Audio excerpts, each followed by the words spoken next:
What's up guys, Ryan from Manscapes. In today's video we have the unboxing from Antics, which is a natural setup where you do have a choice of Temnothorax or Leptothorax. I went for Leptothorax, but I made the build. Obviously just remember it's not rigid, you can make it however you want, just whatever you're adding in, just make sure it's safe for the ants. It's not going to cause any problems to them.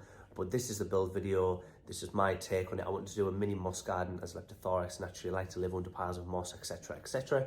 But as always from me, peace and love, I'm out.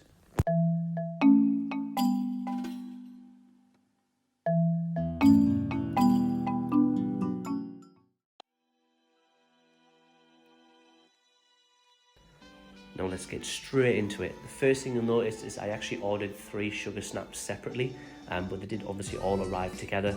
Now I do show these anyway, you can get them. I've got the little festive one, the caramel and white chocolate, the green of apple and the slushy. These do go a lot further than you'd ever know because you can dilute them, and they'll last for a full year once you've opened it if you store them in the fridge. So they'll last up to a year, which is obviously perfect because all 3 of these would probably last me a year, even though I've got a lot of colonies. Courteous business card, I love getting these. I always think from Antics, it always has a really professional, nice approach to things. The QR code there, which will actually take you directly to the website where you can order this, which is brilliant. And then you actually get another little card there, which shows you the origin of the queen and the year of the queen. This queen in particular was from Poland, so hey, I don't know, I just find it really, really cool, but it is super professional. You can also see here that he's got this like sort of little ribbon with Antics logo and things on it. Again, it's just little touches here which look so professional. Everything in this tub, or this box, sorry, is got its own little place, so it's not all shaking around.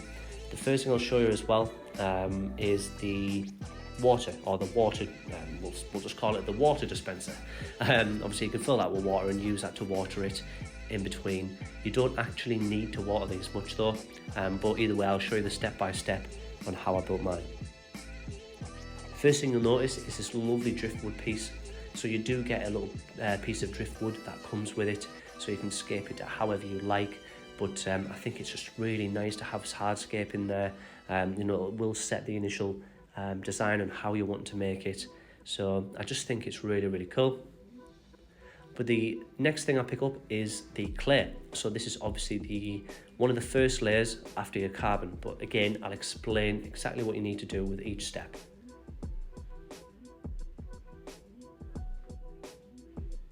But you do get a generous bag of clay. The next thing is your actual top layer of soil, but what I'll do first is I'll show the isopods and the springtails you get inside. So again, really nice touch there. You've got those inside, which obviously you can just, you can just tip in at the very end, or you can do it just before you start planting your plants in. We've got some dwarf white isopods, which come as standard, and springtails are actually included within this too. They're just a little bit underneath the soil, I think, at the moment.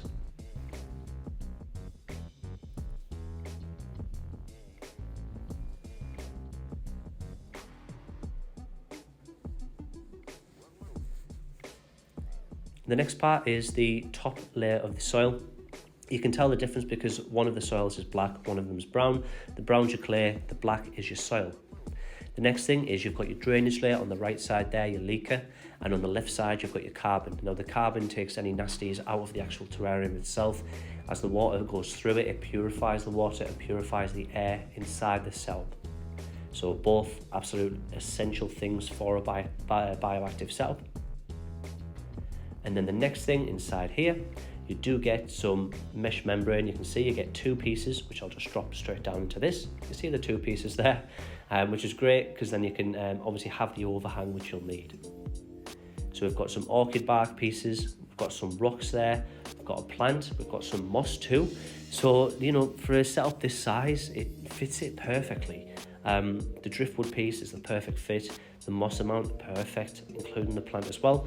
As I mentioned, I do make a moss garden, so I do propagate my own moss, and what you will see is that I use quite a lot in this build.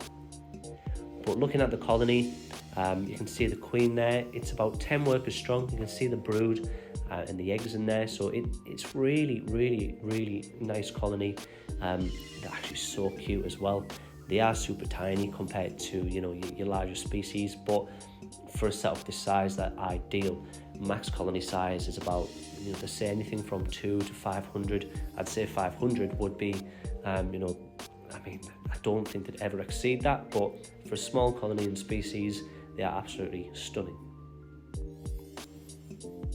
You can see there, he's obviously fed some sugar to them as well, little cotton pieces left inside. But what we're going to do, I'm going to show all of this in total, or everything that it actually arrives with in one image.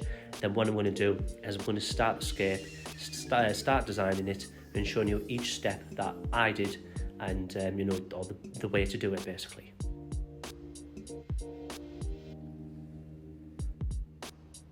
So here's everything. As you can see, you get a lot with this. Super professional as well. Really like all the little touches, the little stickers, logos, business cards, QR codes. It's really nice. It also gives you that feel like you kind of get what you're paying for, whereas normally you just get a colony in a test tube. Whereas when you get everything all together in one go, you know, you really do feel like your money's stretched a lot further. But what we're just about to do now is we're going to the first step of the build. Let's clear that away. Now this is the tub. You want to put your leaker in first, or your drainage layer. Try not to get any on your worktops like I did. I even end up spilling soil as well, I think. But what I do here is I just give it a little mist with my spray bottle, and then I do tip a little bit of water in so it's almost the same height as the leaker. This gives it a good humid base at first. Then what you want to do is add your mesh membrane in and put your carbon on top of the mesh membrane and just distribute it evenly along there. Next thing is your clay. Now this in particular, you'll notice the water does sit on as you're tippling it in. Just to the left there, you'll see I am very messy, cleaned that up. But just tip the clay in as you're going. Obviously water it in between each layer. So, you know, tip a nice pile in, water it a little bit, tip the rest in, water it a little bit, and so on and so forth. If the water is pooling in there, don't worry. I'll show you in a moment how mine even does that. But if you just wait for a little bit of time, it will soak up into the clay. Obviously, basically making the structure very solid and stable for them to build the tunnels in. But I tipped almost all of it in at this point, obviously watering it a little bit in between. I just filled up the feeder, the liquid dispenser we decided to call it, and started putting the water in.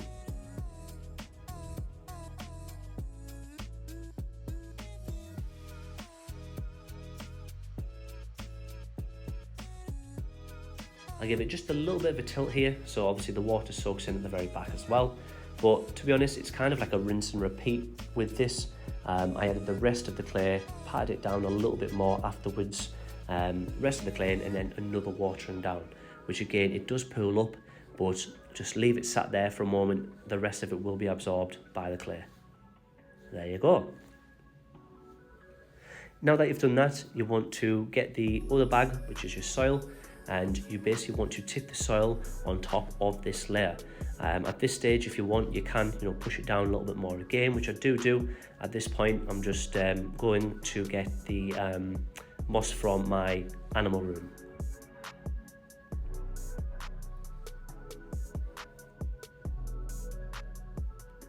So now that we're here, I've got the moss ready, I'm tipping in that soil layer. Just bear in mind that I always tilt it to the back as well. This way it gives the actual setup itself more surface area, and it makes it look bigger than it actually is.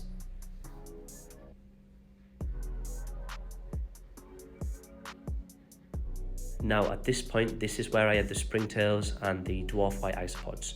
I added it at this stage because I've done it myself in the past where I've built the whole setup, then I've had to add it in, and I've ruined the aesthetics because I've added soil on top of moss, etc, etc. So just add it all in once you've got that soil layer in there. Then you can start planting it up. Now at this point, I was really happy with this. Having it open as well means you can see the ants more visibly, But for me, I just wanted to add more moss, have a bit of a moss garden. It's something that I really, really love doing. And, you know, either way, that is what I decided to do. I got a couple of pieces of the wood that I have with some lichen on it. I added those in there alongside, and I just started planting up the moss. So what I'll do is I'll show each stage of that very briefly, and I'll show you obviously me adding the ants, and then what you do afterwards.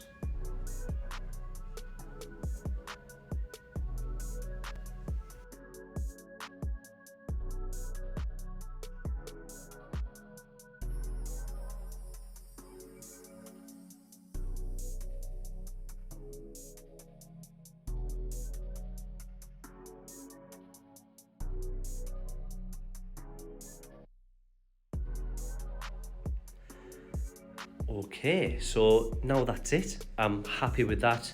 I'm really, really happy with sort of the final look of it. I like that the driftwood piece is so colourful as well. It contrasts lovely against the moss.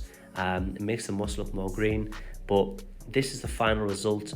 As you can see, it's a mini moss garden with bits of lichen, different types of moss like cushion moss, shingle moss, hypnum moss, and pointed feather moss. So all of it really nice, beautiful. The moss kind of just makes anything look nice in my opinion, but I absolutely love moss.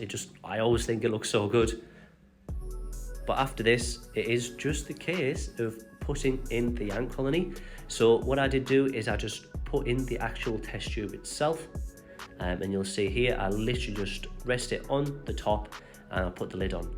Once the lid's on, you can observe from above or at the side. You can just look in and watch the colony slowly move, and you'll notice within minutes, you know, they're scouting around and they'll want to start moving.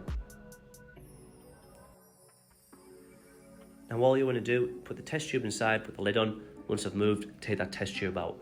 But as always from me, guys, peace and love. I'm out.